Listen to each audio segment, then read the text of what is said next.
It's October 28th.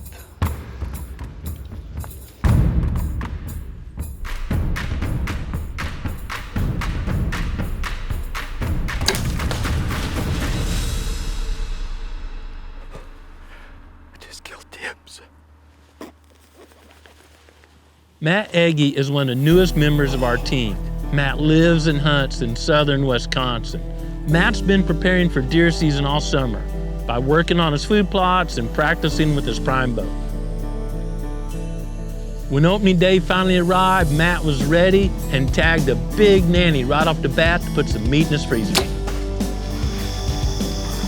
Opening day in Wisconsin. Awesome. With venison for the family, he began developing a strategy to tag a mature buck. During early October, Matt positioned a Moultrie mobile camera overlooking a gate opening in an old barbed wire fence. To make that area a bit more attractive, he created a mock scrape, and it wasn't long till that camera was picking up a lot of activity. The gate opening created a bottleneck for wildlife travel. Bottlenecks are often the path of least resistance, and that gate opening was easier for deer to travel through than a few hundred yards either side of jumping that barbed wire fence. The addition of a mock scrape made this an even better bottleneck. Just think of mock scrapes or scrapes as an old telephone booth or the old bulletin boards where we used to put "I have for sale, I want to buy" at your local church, school, or whatever. It's just a focal point where people come to communicate.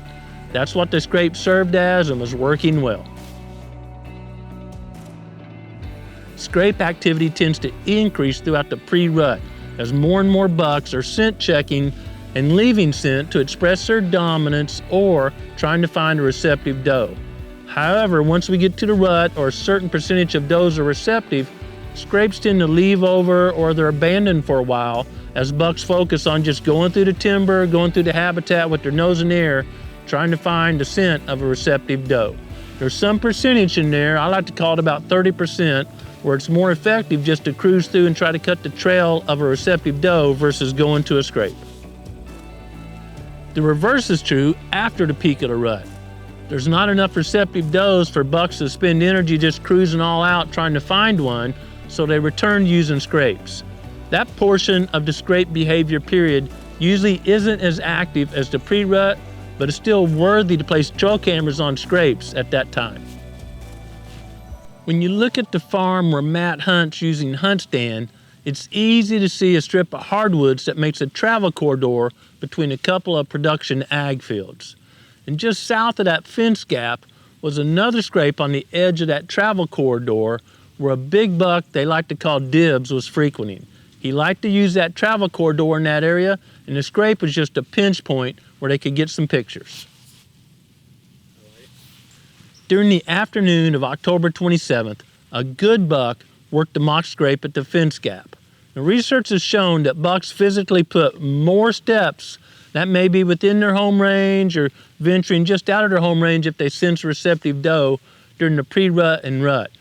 We're going to think that since they're doing more steps, some of those steps are during daylight hours, and that's why hunters like to hunt the late pre-rut and rut, because the chances are better of seeing a buck during daylight hours. During the following afternoon, there was a south-southeast wind forecast, which was right for Matt to slip into the fence gap area and hunt without alerting deer on his approach. All right, it's October 28th, 2022. And the weather has gone from massive cold front for pretty much the entire Midwest to it's like 64 degrees today. Doing a hanging hunt tonight. Got the saddle on, so we'll see what happens. You can hear all the noise in the background. Landowners are just putting in a new freestall barn for their dairy cattle, and so I'm using that kind of hide my approach, which is great. Plus I got the wind in my face, so we should be good. I'll be heading right back behind me, top of that hill. So let's get going.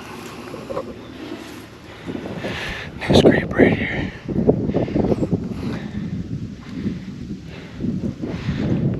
I haven't decided which tree I want to get in.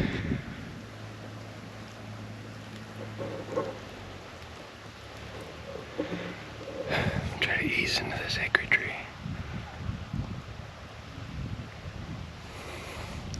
See what happens.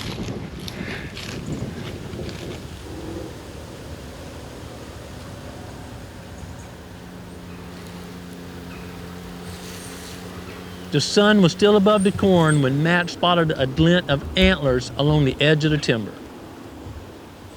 It was Dibs.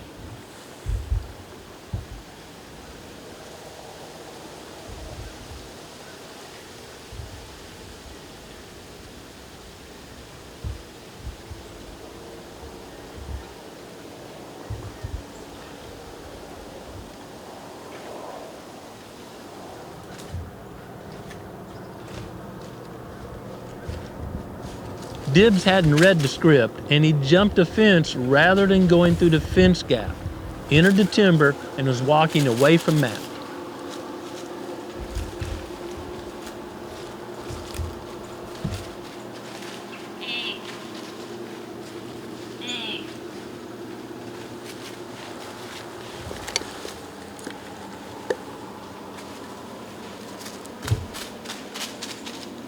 Matt gave a few grunts.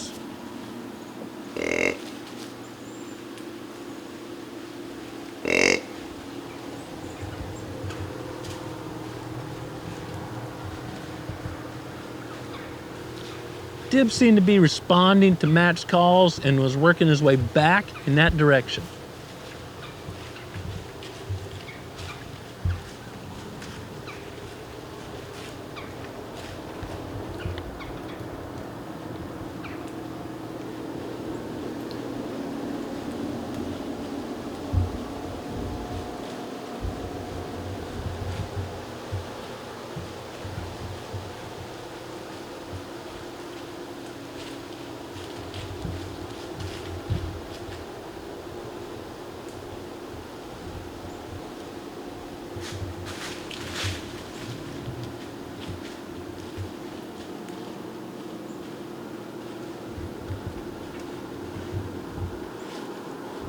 Dibs took his time trying to find that buck that had made the grunt and was trying to circle downwind of Matt's location.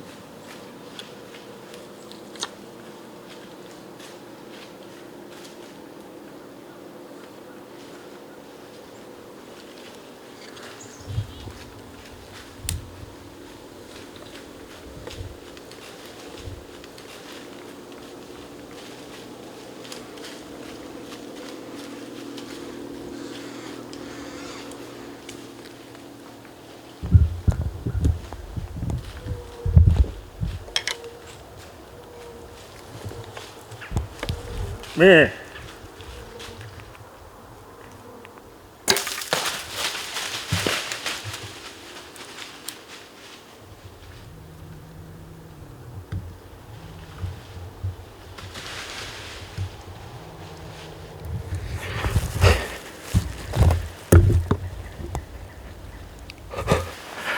I just killed Dibs.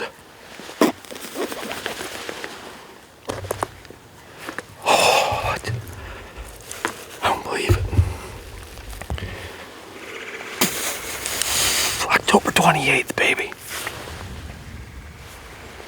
Yes. Oh my gosh. Unbelievable. I gotta make a phone call. I just killed Dibs. You killed Dibs? Yep. Not Cabela's? Nope, Dibs. Where do you... Yeah.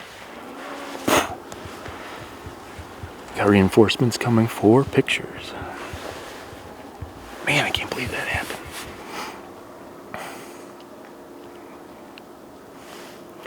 That deer had no clue. West, east, south, north. Came from the southwest. Circled. All upwind, upwind, upwind, upwind. Downwind. Didn't have any idea I was here. If you watch closely, you can see that Matt's arrow hit a limb. I don't know how that arrow flew as straight as it did after hitting a limb, but it did, and hit the buck much further back than Matt had hoped for. Fortunately, Matt was using that big mega meat, that big 2-inch cut, and that buck, well, I thought, goodness, when I first watched this is gonna be ugly, but it didn't run far before it went down. At dark, Matt got down and worked his way over to Dibs. Look, the amount of blood loss is unbelievable. It's everywhere. Hey, buddy. There he is, right there, man. Right there. Yeah.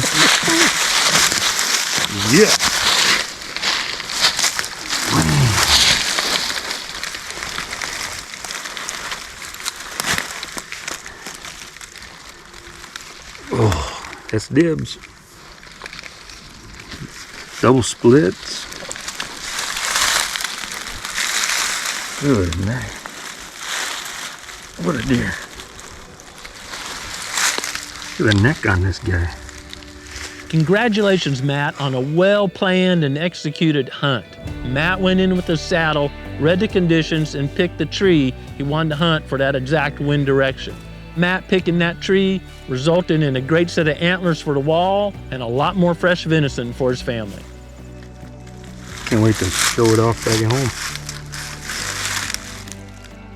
Growing Deer is brought to you by Bass Pro Shops and Cabela's. Also by Green Cover Food Plots, Winchester, Lacrosse Footwear, Moultrie Mobile, Fleet Outdoor Apparel, Morel Targets, RTP Outdoors, Fourth Arrow, Hunt Stand, Scorpion Venom Archery, Case IH Tractors, Ward Laboratories, Burris Optics, National Land Realty, G5 Broadheads, Prime Bows, and Redneck Hunting Blinds.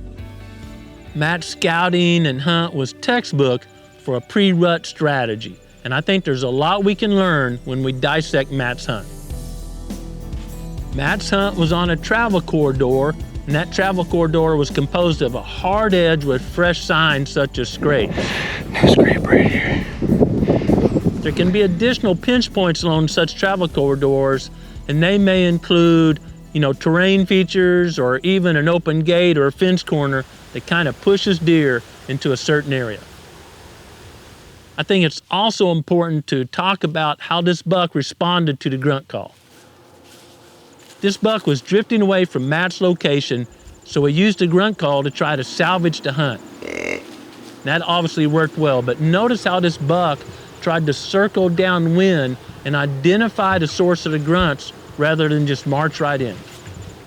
This is the exact reason I rarely blind grunt or grunt without knowing where the buck is, unless there's something to my back like a river or wide open field that I think will limit where bucks approach. When you blind grunt, there's probably a 50-50 chance that some bucks are gonna respond downwind or behind you. They may cut your scent and not snort or anything, and you never know they responded, but they are alerted to danger in that area.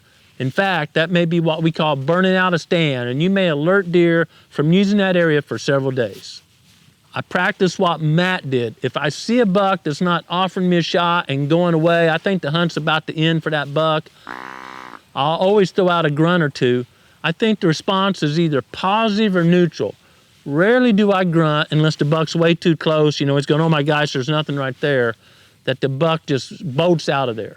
Again, positive, they're swinging to you, or neutral, they seem to ignore you. In addition, when you see the buck, you can read their body language. If they're ignoring you, there's no need of continuing to grunt over and over. Give it a shot or two, and if nothing happens, let it go and chase that buck another day, or maybe even later that afternoon. But if they turn around and they're kind of looking, give them another nudge, see if you can't bring them on in. Using calling techniques can be effective throughout the entire deer season, no matter where you live. It tends to be a bit more effective during the pre-rut, and of course the pre-rut's all about bucks finding receptive does.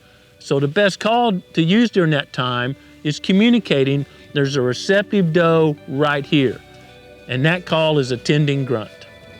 I'm very happy to have two Matts on the Growing Deer team in the southwestern part of Wisconsin. Matt Aggie that we just watched, and Matt Opright lives in that same area. Next week, we're going to share a hunt with Matt Opright down in Iowa, where he used a rattling technique to bring in a big Iowa bruiser. Oh my goodness.